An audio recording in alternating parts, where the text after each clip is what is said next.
Elevate TV, advancing kingdom lifestyle.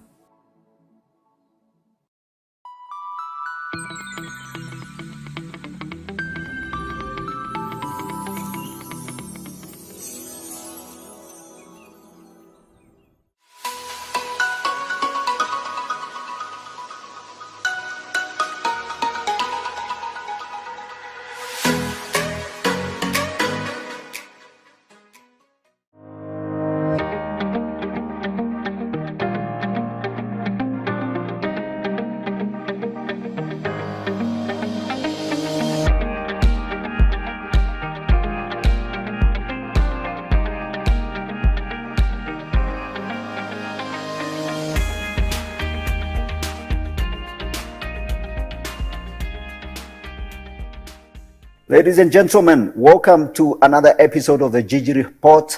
I'm your host, Godfrey Gichuki, and this is a very exciting show. Once again, we are coming to you live on Elevate TV, and also we are live on our social media platforms. So please, if you're following us from YouTube, our YouTube channel, Elevate TV Kenya, or Facebook channel, you're welcome. Please share with your friends and leave your footprints and join us, and let's have a wonderful conversation. So today we're going to have a very interesting conversation. I have a special guest with me. All my guests are special, and today I have Christabel Hoka on the show. Welcome, Madam. Thank you so much for having me. Yes.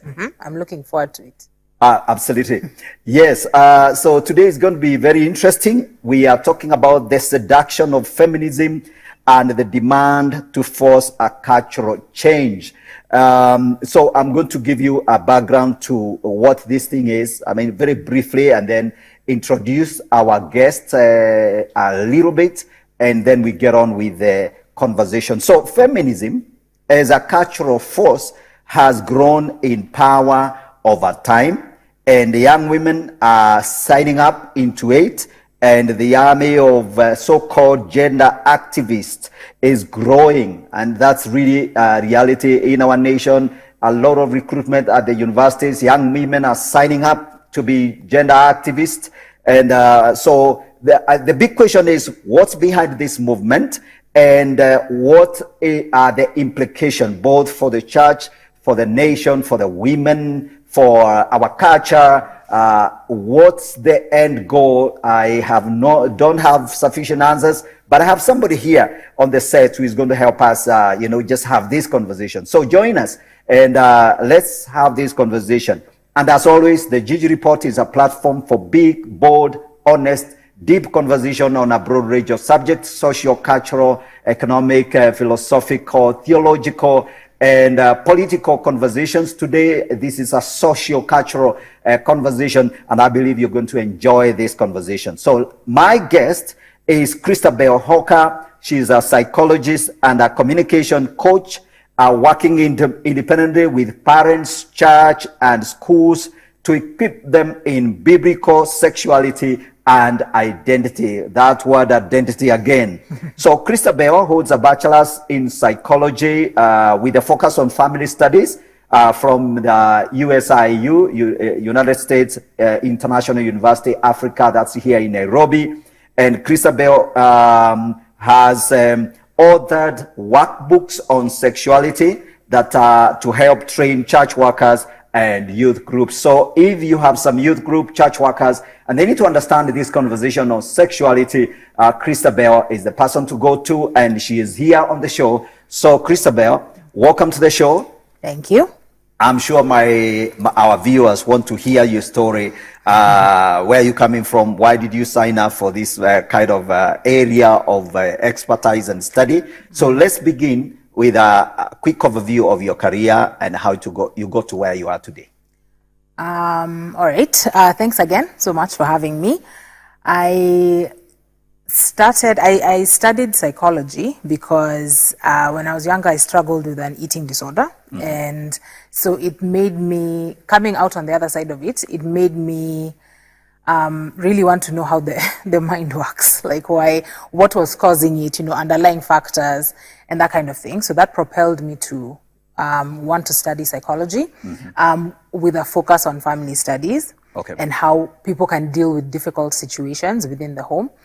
And then the aspect of sexuality came because I think when I was very young, we were having conversations about sex amongst ourselves very young. And in the school that I was in, people were exposed to a lot of sexuality very young. And so I'm not going to say it's my school, probably my year, maybe we were crazy in our year, but there was a lot of exposure. But at home, like a lot of our parents, and especially Christian parents, are oblivious to just how much information young people have access to. And that was back in the day. That was not even now in this day and age. So much information. Bring it forward, it's even... Yes, like there's an oversaturation of information. And the conversation is happening, but parents are not involved. So for the longest time, after I graduated, I went into reproductive health research. And one thing that I found working there and being a youth worker in church is that within the church, people are struggling just as much as outside of the church with the issue of sexuality. But the difference is we were not talking about it. Generally, you'll have maybe one person come and have one conversation with teenagers once in a year, and you're like, okay, I guess you're sorted. Go and abstain. Yes, everyone's favorite word. Everyone go and abstain. Yes, just abstain. You're not told how, you're not told what it means, you're not told how do I deal with temptation. And so I saw the real need there, because sex is a good thing created by God, but it has been corrupted, like most things in the world. And so as much as we want to walk in righteousness and we're called to walk in righteousness, our sexuality is not outside of that. And so it's so important for parents to be involved in the conversation, for youth workers to know how to handle this, for teachers to know how to handle this, so that we actually equip young people to be able to stand in a world that rejects the standards of God. Absolutely.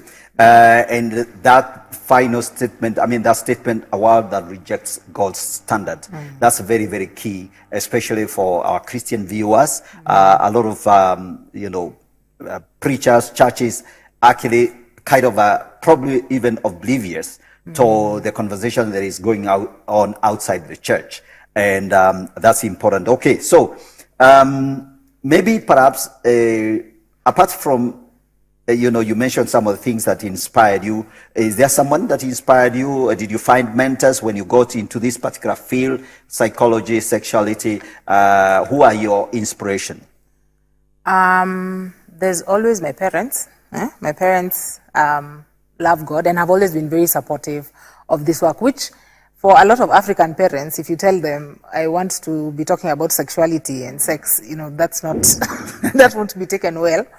But I've always had support from my parents. And then my mom also worked in reproductive health. So sex wasn't necessarily a taboo topic. Not that we were having it all the time, but I never had a lot of the, is it angst that people have, or the discomfort that people have when it comes to talking about sexuality.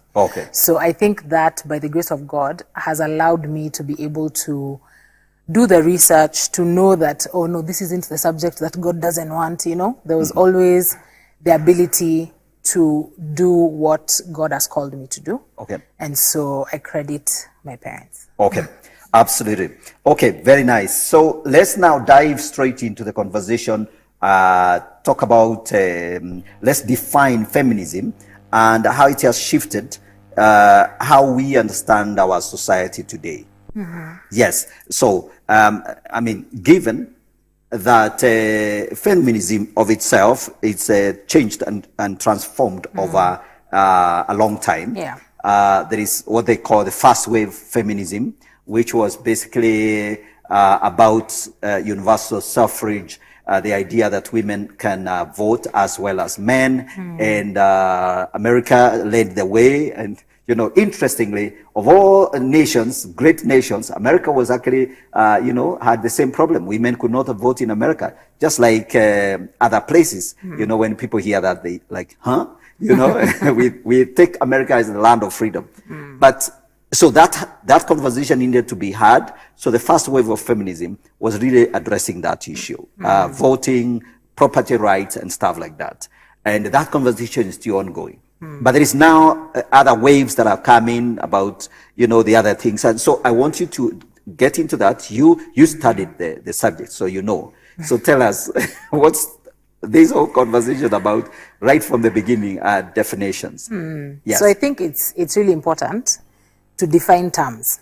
When you're talking about sexuality as a whole, when you're talking about the issue of feminism, let's define our terms so we know that we're talking about the same thing. Yes. And so initially, like I think I had said to you, I'm a reformed feminist. I used to be a feminist. Oh, okay. But now what it stands for, I can't stand with. Yes. But initially, the idea of feminism was we wanted equality for women, equality of opportunity. So if a woman wants to do something, she should be allowed to do it. Just the same way as men had those opportunities afforded, women have those opportunities afforded to them. Okay. And in many countries throughout the West, that has essentially been achieved in terms of opportunities. Yes. Right? You're not going to go somewhere and they're like, men only can be doctors, or men only, yeah?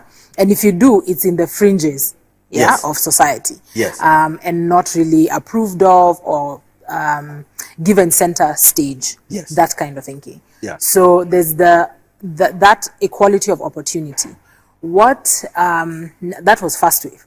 Yes. Now, what second, because sort of second wave and third wave feminism embraced the aspect of sexuality a lot. Technologies came into place, and so the pill was invented, and so now you could have sex without consequences. Or at least the risk was reduced a lot. Yes. And so it became almost a fight for women to become like men.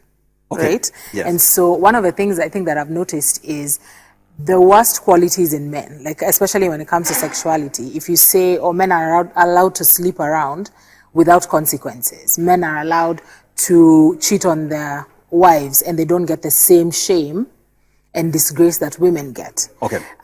Which could be a fair argument, but the answer to that is not now for women to sleep around with everyone and cheat on their family. The goal should actually be to raise the standard so men are also held to account a higher standard, yes. not to lower the standard. So now women are held to a lower standard. And so then the issue of abortion came, and that's why in the West, when abortion was legalized, it hasn't reduced the amount of unwanted, I hate those terms, but unwanted pregnancies. Yes. If anything, people now take it as a free reign. Yeah, free for all. Yes, yeah. To be able to do whatever I want, because now there are no consequences. And if I do get pregnant, I'll just get rid of the baby. So there's a lot, I think when many people think about feminism, you're thinking of that initial definition. Okay. Which is equality for women in the workplace, equality for women in terms of voting, and being able to be independent of the male in your life. Okay. Yeah. And that's not necessarily your husband. It could be your father or because generally if you look at societies where there hasn't been a lot of movement in the direction of equality, you see, like in some communities where you need your father's signature to get, a driver's license, and you need your father to be able to say yes, or your brother, so you need a male in order to actually accomplish a lot of things. Yeah, they are speaking about needing a male to accomplish things, or even obtain a driver's license. I've been to countries, which I will not name, but if I describe, people out there will know these sort of countries, where women are actually not allowed to drive themselves, although I think that's been changing. And these cultures where a woman cannot travel on their own, so they have to be accompanied by a male figure. It can be a father, a brother, or a male family member to accompany these women wherever they are going. So, and the very, very stringent, culture, requirement. So that obviously, that you would say that fight has been done in the West largely. and in nations that are west-leaning, like Kenya and the other places. Even in our African culture, I don't think that was ever a requirement that, women cannot go about their business without the company of men. So I think that first wave, second wave feminism, the fight was won largely, you would say. But then still, other things have opened up, other battlefronts have opened up. Yeah. I really want you to speak a little bit about the sexuality thing, because, and what you're talking about, the idea that equality of opportunity, which then got confused with equality of outcome, which is actually equity. The proper definition of equity is equality of outcome. So that if the outcome is not the same, if a man and a woman are working the same job and they don't get the same salary, when you look at the actual output of the salary, whether one guy was doing more hours or the other, it doesn't matter. But if the salary, the net number there is not the same, there is a problem. So we have to work backward, change the system to ensure, we adjust the quotas so that women earn exactly the same as men. Do you think that still there is confusion there? And because some of these ideas, I know the church people sometimes don't quite get into that conversation, but you need to open that up for us so that we can hear there is some conversation there, and it's still a big issue. I think when we are talking about the workplace, whenever you're doing any sort of research, you have to look at the why. Like once you have seen that there's a disparity in the end result, the net salary, then we go and ask why, as opposed to assuming that the reason is because of sexism or because of something else nefarious. So you might find that there are certain reasons in different organizations. But I think that we have to be open to ask why. And if the answer is because of sexism, then we need to do something about it. Absolutely.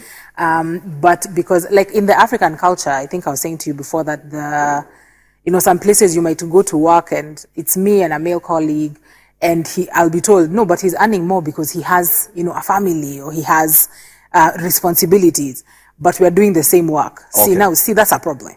Right. Yeah?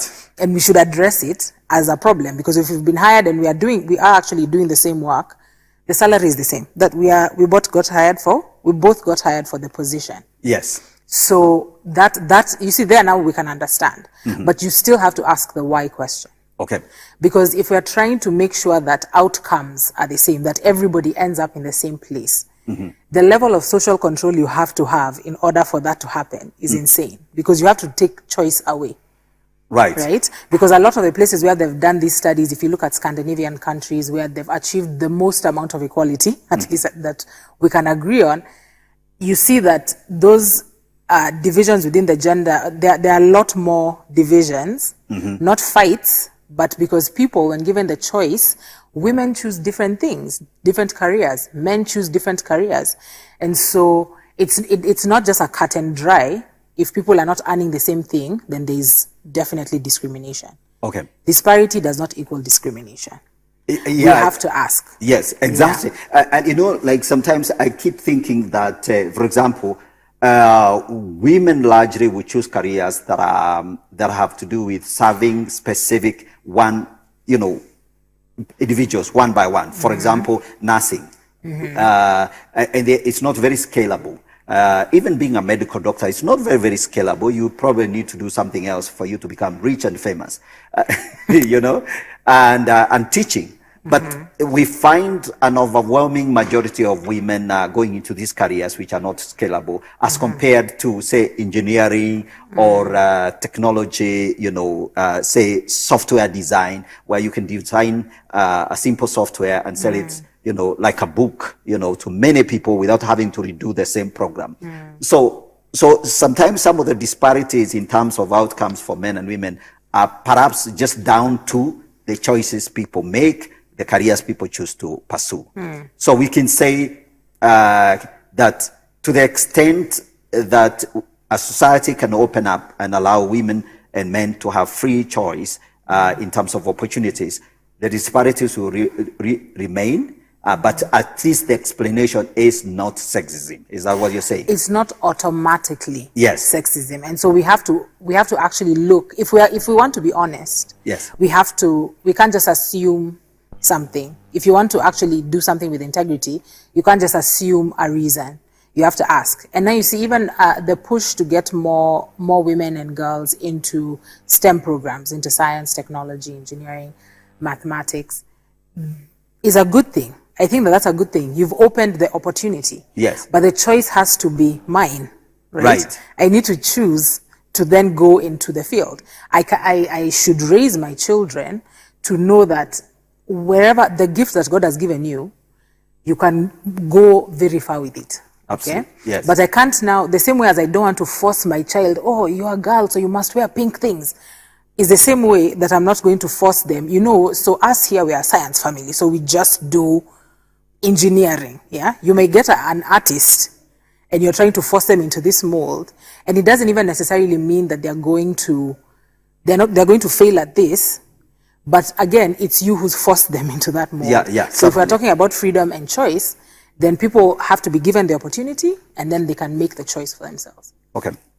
Now, let me take you back to university. Why are so many women signing up into feminist movement? You said you are a reformed feminist. Because I think many people, you want to fight for the right thing. Okay. And that's why I think when we started and we were like, let's define the terms. Yes. So when you say that you're a feminist, what do you mean by that? Okay. Yeah. What is feminism? Is it actually what you stand for? Is it in line with your values? Yeah. Because remember, we are not fighting in the 40s, in the 1800s. We are fighting in 2023. Yes. So if I stand today and I sign the petitions and I'm like, I'm a feminist, it means I'm fighting for what feminists are fighting for today. Yes. And so it's alluring to be part of a movement, generally because most of us think feminism is just the fight for equality. We're all in it. Yes. Yeah. Women power. Yes. But we're not asking questions. Yeah. Yes. We have to ask questions. And when you start to ask questions, then you start to see some of the holes that are there in the ideology as a whole. Okay. Because I don't believe in supporting women just because we are women. Mm-hmm. Okay. We need to be going in the same direction. I need to believe in what you're doing. I can support you as a woman in terms of career. If many women want to go into mathematics, I think that's awesome. But in terms of morals, in terms of values, are we aligned if that is the fight that we're having? Okay. And I think especially for Christians, we have to be willing to have the conversation of where does this separate? Okay. Yeah. So we need to tell young women, before you sign up for a feminist cause, you need to ask yourself to read between the lines and get to know what exactly are we fighting for here. What am I signing up into? Because it's very attractive, very seductive, and that's what I began by saying. It's very seductive because, look, I mean, nobody wants women to be left behind, and everybody should be given an opportunity. So why not? So there are genuine reasons why the idea of standing up for the women is attractive in of itself. But I think what a lot of young people do not understand, it's more than just fighting for equal opportunity for women. There's much more. There are complications, there are cultural demands. And I'm going to raise something else, for example. And let me come to culture and dogma and norms. You know, we agreed we have to define things. So there is a norm in African society. This is an uncomfortable question. That, for example, things to do with, say, period, okay, which is a women phenomena. That's something that should be kept, behind the scenes. But we've seen in this country, a member of parliament takes that up as an issue. And right now, their image on a big posters in Nairobi, okay, looking like a 16-year-old. In fact, I don't know how that woman pulled off that smile, which makes her look like a 15-year-old. question is, Christabel, is that something that we now must recalibrate so that we take away the stigma around that very private matter and bring it to the public and change society now to like, this is public affairs, everybody should be talking about. So that's a big question. I have a real issue with that. Before we go to a break, but you begin to address it. And if you don't finish, I'll stop you and then we can go. Yeah. Okay. Yeah. I think in the issue of periods, it's that issue of destigmatizing. Yes. It's the issue of shame. Yes. Because it's not something that you should be ashamed of. Okay. It's a natural process. In fact, if you don't get your period, that's another problem. Right. So, and it's something that is obviously there in society. It's a necessary thing. And so women, I think girls and women for a long time, there are very many who, if you're on your period, you can't go to school, you don't have the ability, you don't have the pads. And so I think people might go to the extreme in that, the fight to be like, now we're just going to be, it's period talk all the time. Yes. But I think what we're trying to do, the goal should be no girl should be unable to take part in an opportunity afforded to her because of her periods. Okay. They're not something to be ashamed of. It's something that happens. How can we help girls? How can we help it not be a stigma? Okay. Yeah, on them, because it's not like a period is not something you choose. It's just part of your body. Yeah, a natural part of your body. Okay. Okay. But the quest for destigmatizing that idea, if it succeeds, will that not fundamentally change society and the norms we have held dear for thousands of years?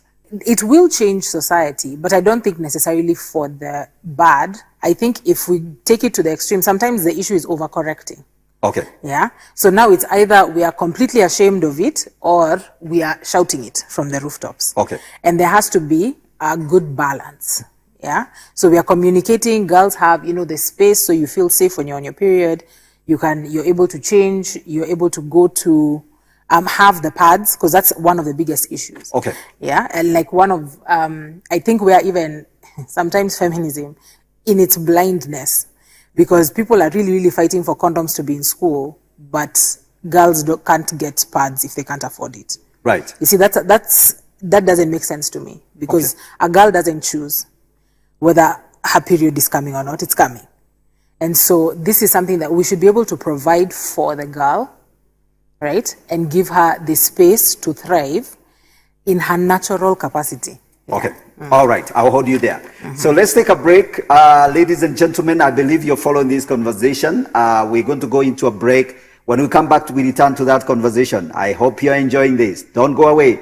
Take a cup of coffee and come back.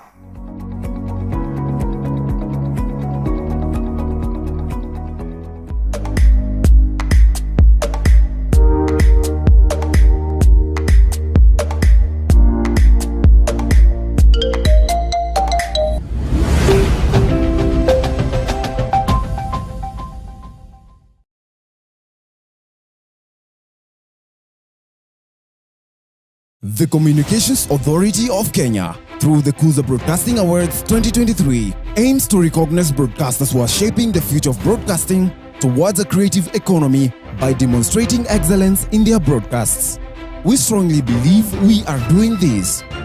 We wish to request you, our esteemed viewer, to vote Elevate TV as your favorite free-to-air TV station. To vote, SMS the word Kuza to 15601, free of charge. Kindly note that voting ends on 28th May 2023. Elevate TV truly thanks you for your continued support and the opportunity to serve you. Elevate TV, advancing kingdom lifestyle.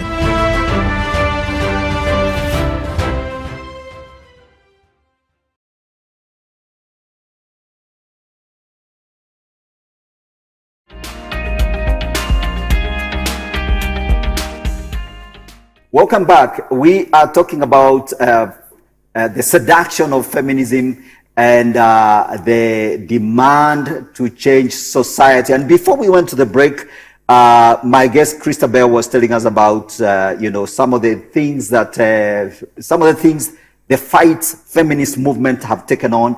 And I think there is also a warning. So Christabel, I think before we went to the break, we were talking about, for example, the issue of destigmatizing, for example, period and all that. And there is something for it because we don't want girls to be disadvantaged, in career opportunity and stuff like that. But do you think there is a danger for pushing that conversation far too much and make a demand on a society to change beyond actually what is feasible, and then of course perhaps shift the thing too far into the left? Is there a danger like that?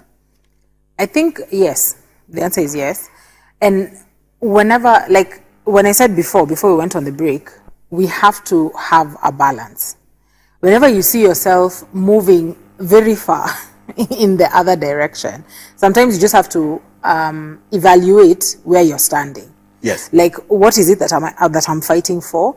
And is this an actual solution to the issue that I have? Yes. Like, am I actually going to achieve anything, or am I just seeking to be heard, seeking to make the noise, right? So the question you had asked me before was, why is it so alluring? Like this other extreme. And I think for millennials and for Gen Z, we are very already we're Africans, which means our feelings are just strong generally. Yes. But then we are a very feelings-oriented generation. Yes. And so it's not just that I'm having a bad day, it's that I'm having the worst day. So it's not just that I had a bad boss, it's that my boss was traumatizing, so everything is taken to the extreme. And so you want to try and balance yourself out.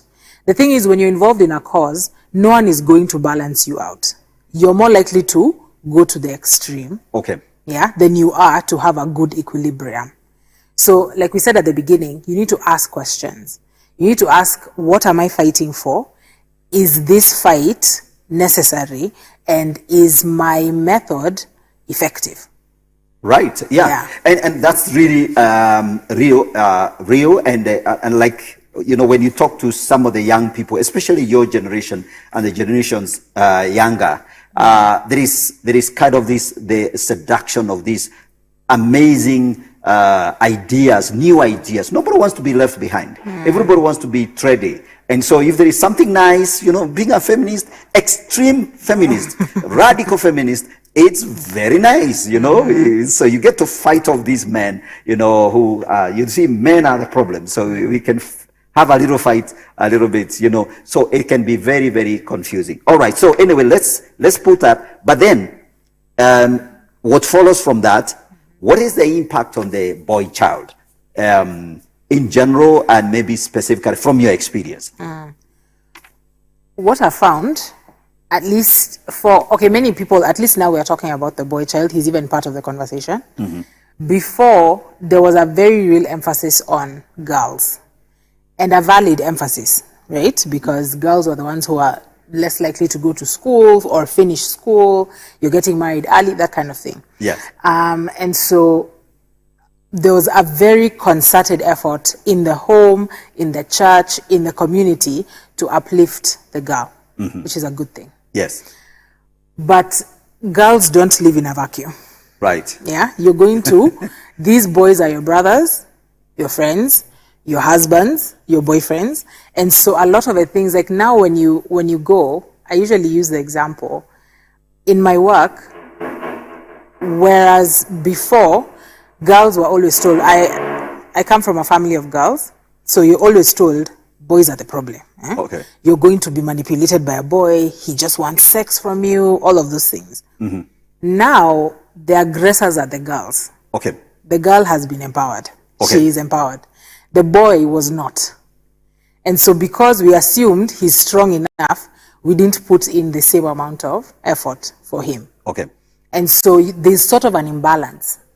And so we have to make a concerted effort. And I say this especially for fathers, because there are so many groups for young women. Like by the time a girl is 7, she's in a discipleship group, probably a mentorship group. She has an accountability group or something. She's getting, she's 13 and she's graduating. The boy is like, Yeah, he was playing video games. Yes. And then now you're like, oh, now these boys are so childish. They're so young. They're so, and you see this when you look now at our generation and younger, the people who are married, just getting married, and they're like, the girls are really struggling. And so you almost feel like you're mothering your husband. Right, yeah. And so he's just graduated from video games, and here he is. He's your husband. He still has his game PlayStation, in the house, and when you're not watching. So it's like you're fighting with the husband, the children. And so while video games, okay, for our generation are a recreational thing for young men, it cannot be the same as when your child is playing video games, right? Yeah. But let's move from video games before we are attacked for attacking them. The issue is we need to invest just as much into the boys as we do into the girls. Okay. Right? Because even speaking biblically, male headship is a biblical idea. It came from God. We may not like it now, especially since we're talking about feminism. Yes. Because even me, I used to hear the word submit, and I used to, you're very uncomfortable with it. Yeah. And yet this is something that God has called us to do. So we have to ask ourselves, in our desire to move forward, to evolve, to progress, are we moving in accordance to the word of God, or are we not? Mm-hmm. And so for young men, they also need to be mentored. And a lot of the time I'll put this on the men in society, because whenever even there's like a group for boys, it's still their mothers who are bringing them. Okay. For many of them, it's still their mothers who are training them, female trainers. And so I'm like, where are the dads? Dads, we need to step up. Absolutely. I think the call is made, ladies and gentlemen. The call is made. Christabel is saying, hey, you men, where are you? Because if we leave it to the women to form the boys' clubs, and to WhatsApp the boys and take them out for programming, I think we men are failing in our responsibility, and I think that's very well said. Absolutely amazing. Now, then, of course, there is another little issue that is tied to that, the rise of irresponsible young men who, all they want is to have a relationship with some young woman, and whatever happens after that. In fact, I hear what it's now being said is that abortion is what is like what do you call it's contraceptive. Like it's a contraceptive. Yeah, thank you for helping me out. Abortion is like a contraceptive for the men. In other words, after we have had our business, you take care of business after that. What do you have to say about that? I think that's a real problem, and you need to talk to these young people about it. I think it's the issue of personal responsibility. Yes. Because as soon as, a child, by the way, is a natural eventuality of sex. Okay. When you have sex, you can use 15 different contraceptive methods, you might still get pregnant, because that's how children are made, right? And so as soon as you've decided to engage in a sexual act, the possibility of pregnancy is there. The responsibility of pregnancy is there. And that is on both sides. Okay. The difference for the girl is you're the one who gets pregnant. Okay. So you're the one who's left. The dude has Ashakimbia, like he's gone. He's gone. If he was going to go. But then now you see, it comes back to the issue of values. Because when you're having sex, if it's a one-night stand, I don't know why you have any expectation of staying power. Right. That dude, he wanted to use you wanted to use him, and you did. He generally, that hasn't spoken to his character and his ability to stay and help you raise a child, right? So if you're going to choose someone to be in a sexual relationship with, we are Christians, so you should be married. But when you're making that decision, it needs to be based on the character of this person. Because every person that you sleep with has the potential to be the father or the mother of your child. That's a decision you've made on behalf of your child. Right. Right? So that's a responsibility that's yours. And we have to raise, because we can't expect we never talk to kids about sex. We never encourage personal responsibility. But we expect that, when they're 28, they will know. So we have to, the same way we are saying, disciple our children. Okay. Discipleship, that's what it is. What are you raising them up in? Raise up a child in the way he should go, right? I had someone expositing that verse, and they're also like, remember, it's actually, if a child is raised in a negative environment, that is the thing that is very hard for them to move away from. Leave alone the positive environment. Okay. Right? And so if they've never been given responsibility, or every time there's something that they're supposed to take accountability for, it's taken away from them, they're going to grow up into being men who do the same. Okay. Yeah, and their sexuality will be no different. And especially in this world now today, where we're just talking, if you want to have sex with anyone, you're allowed to. It's my right to have sex. I should be able to enjoy myself and do all of these things. There will always be a consequence. Absolutely. Always. Absolutely. And I think it's a sad thing. So Christabel, you have developed training materials. You've developed a workbook for sexuality training, and both for churches, schools, and you are in that space. So what has been your experience? What are the highlights, some of the wonderful things that you've seen happening, and what are some of the challenges you have experienced? Kids are awesome. Kids are not my problem. Yes. Usually. They're willing to have the conversation. They might give you a whole bunch of attitude, yes. but it's a give and take, right? Yes. But the conversation is happening. If you are willing to have it, they want to have it. Okay. My biggest challenge is grown-ups. Okay. Yeah? Whether it's the teachers or the parents, and especially the parents, because I usually say it must start at home. Okay. Yeah. So the analogy I use is like it's a three-legged stool. So you have the home, you have the church, you have the school. You can have church at home, and you should. Yes. And you can have school at home, and you should. Yes. You can't have home anywhere else. Yes. But that's what our children are now looking for everywhere. That desire to be affirmed, that desire to be loved, that desire to feel good and have that family feel. Yeah. And that's what they're looking for. And there's always someone who will take advantage, who would be willing to take advantage of that. Okay. And so because our kids spend so much time on social media, our kids spend so much time on TikTok, they end up being discipled by the people online. Okay. Because if you're spending 15 minutes with them and they're on TikTok for 3 hours, who is discipling them? Absolutely. And somebody said recently that the harvest, behold, the harvest is online, but the laborers are offline. Yes. So let's pray to the God of bundles and Wi-Fi. we have to be equipped. Yes. And this is not to say, I do not endorse by the phones for young people. That's a whole other conversation. People really come at me for that. But given that this is a world in which we live, you have given a phone to your child. If someone came to your house and said, let me just spend a stranger, let me just spend some 3 hours with your child, you just leave. You would never do that. Yes.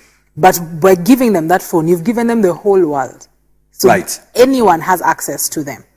And remember that young people, so it's a lot of information without the capacity to process that information. All right. Because even for us as grown-ups, we are struggling to process this information and to deal with this technology. Yeah, and to create a balance for ourselves. And so how much more for people who are much younger, and most kids get their phone when they're teenagers. So you're already in your hormone phase, your crazy phase.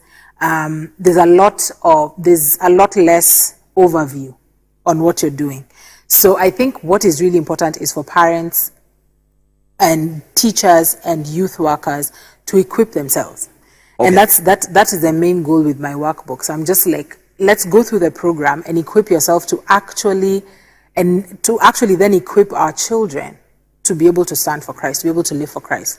Not just by talking at them, but by having a conversation with them. Absolutely. So you know where they're coming from. Absolutely. And Christabel, I'll tell you that I've had somebody else, in the same position a few episodes ago, and she's a lecturer in a university. And she actually told me how she's playing the role of a mentor, mother, go-to person at the university. And these young people just come to her privately. And so she was surprised that actually she does so much of the private conversations on top of her teaching responsibility, because young people want to have a conversation. And I think that's a message that needs to go out to the church leaders, to the Christian community, young people, even those teenagers you think they don't want to know or they don't care. They want to have a conversation, sit them up, they will listen to you, and also be willing to listen to them. And once you give them the space, they will speak up, and you'll be surprised how many questions they have. Thousands of questions they have. And so one more thing, another big thing before I allow you then just to tell us anything else that we may be leaving out. Do you think that the feminist movement, back to the feminist movement, has kind of hit a turning point in the Kenya, in our nation? Is it shifting the culture? Is it going to succeed? And what do you think is the end goal of this, movement? Because I think it's still there, despite the fact that church might be in denial. The church has denied so many things in the past and regretted it. So maybe as somebody who is familiar with that domain, you can actually just kind of tell us where we are headed, what are the dangers, and what do we need to look out for? I think one of the things that if the success of this movement or of any ideology, if it's left unchecked, unchallenged, will move forward with a lot more momentum. Yes. And so there's that issue, even when you've said that the church, a lot of the time we are not talking about these things. It leaves space. Yeah. Nature abhors a vacuum. Yes. So it's there. People want to fight. People want a cause. And we are in Africa, and there are many cultures in Africa where we have not reached even that place for equality of opportunity. Yes. Right? So people are legitimately fighting for that. But while you're legitimately fighting for it, you're not looking at the dark side of it. You're not looking at the, behind the scenes. What actually is the end goal? Okay. Right? So we have to ask the questions. We have to be willing to challenge. When you hear something, challenge it. Yes. Right? Don't just take something as truth because someone said it convincingly and they are very charismatic and everything else. Just challenge what they're saying. Asking why is perfectly fine. Right? And if they don't have the answer, then you say, okay, so why should I move forward if you don't have the answer to this? Are they willing to be challenged? Okay. Because that's the thing. I once had someone quote, the way you know that you are in a cult is by how they treat you when you leave. All right. Yeah. So if a lot of these things, when someone exits, it's like your enemy number one. You're banished. Right? And for a lot of people like me now, because I'm a woman, but I'm not a feminist. Yes. You come at me because it's like, also I have betrayed, my the sex. cause. The warriors. And I'm like, no, I just have a different point of view. And I should be able to have it just the same way as you're allowed to be a feminist. If you want to be a feminist, my encouragement is just, it's always dangerous if you're not allowed to ask questions. Right. In any ideology, in any movement. So ask the questions, research the answers that you're given. Don't just be told, oh, a study was done once, and then you're like, oh yeah, someone did a study another time. You never look into it. And I know that this makes it more difficult. It's the stuff people don't want to do. Yeah. A lot of people don't want to do that. And I can give you an example. For example, some of the common things, ideas being peddled around is men are toxic. I live in a toxic home. My family is toxic. So that idea, in fact, I think it's toxic. The idea itself is toxic, although he's talking about men being toxic. So you see, so we all many people buy into that idea. Yeah, sure. Men must be toxic. Masculinity is toxic and all that. And but people are not willing to question, what exactly do you mean? Is that what you're talking about? Yes. What do you mean by toxicity? Because number one, that's a word. People just throw it around so much. Yes. But what do you mean? Like so it's toxic. What do you mean by that? Yes. When someone says, makes an assertion, makes a claim, just say, okay, so what do you mean by that? Where did you get that from? How did you arrive at that conclusion? Yes. Right? So I'm not saying it just to say it. I'm not saying it just because it's a popular phrase to be said. Like, is the statement true? And that has to be the question that we all ask ourselves. If I'm following something, is it actually true?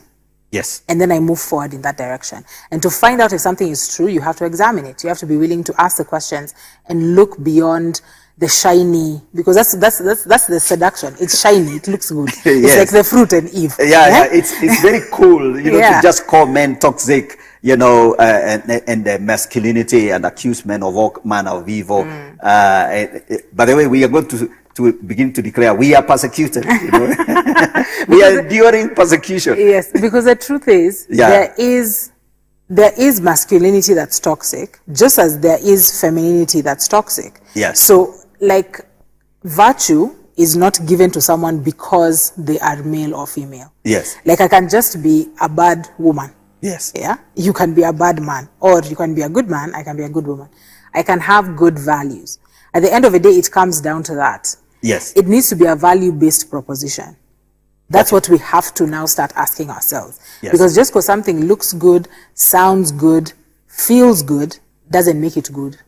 Yes. It just and means doesn't it make looks, it right. sounds, and feel. Exactly. Including even accusing churches of being not safe spaces for women. Okay, yes, and we should also just, because the notion of safe spaces is, because you should not have a safe space from ideas. Right. Right? Ideas, and even if we're talking about the church, largely, I think for many people, they knew if I was coming to the church, you know, you're not allowed to question anything. The man of God has said, you can't question anything, which is also now a problem. Because even in scripture, God says, come, let's reason together. So if I can come and reason with God, why are there barriers? And so if someone is genuinely, even if they're not a Christian and they're genuinely asking a question, genuinely curious, answer the question, or even just say, I don't know, let's research it together. Okay. But let's be welcoming of different ideas. So, because as soon as you say the church is not a safe space because the church believes in male headship, or the church believes in patriarchy as God defined it, right? Not as man destroys it. Yeah. But as soon as you say that's not a safe space, then you have a problem. Mm-hmm. Because if the ideas are the problem, we cannot be running away from different points of view. Yes. And so if you have an ideology that doesn't allow you to even listen to an opposing point of view, you know you're in dangerous territory. No, actually, the argument is, since the church has always been promoting the idea that men are the head of the house, the church must be an unsafe space for anybody who holds a contrary idea. You understand? So they come from there. It is unsafe because I have just discovered that idea must be demolished. So even before you go to the church to find out how safe or unsafe it is, you've already made a judgment, you know, in advance, because of an idea that you've already embraced and bought into. So in other words, and the reason why I'm asking that, ladies and gentlemen, I hope we are not losing you, is because we are saying it's a raising a warning, the seduction, back to the seduction, that an idea sounds very sweet and somehow like there is some kernel of truth in it.